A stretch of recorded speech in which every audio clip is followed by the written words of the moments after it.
In this video, we're going to work on another fractions word problem.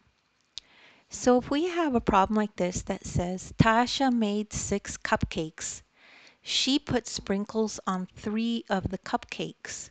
What fraction of the cookies have sprinkles?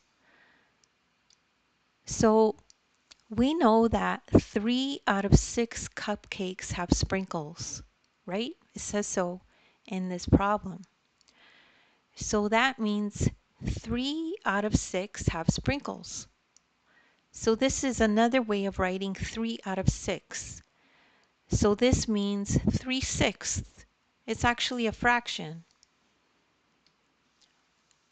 So another thing to remember is equivalent fractions. So 3 over 6 and 1 over 2 are equivalent fractions.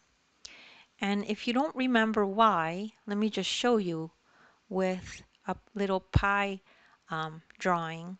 So here we have a circle that's cut up into 6 parts. And this is 3 of them. This is 3 over 6, right? Here's a circle that's cut into a half.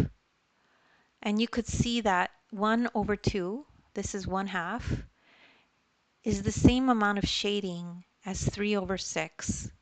So that's why they're equivalent fractions.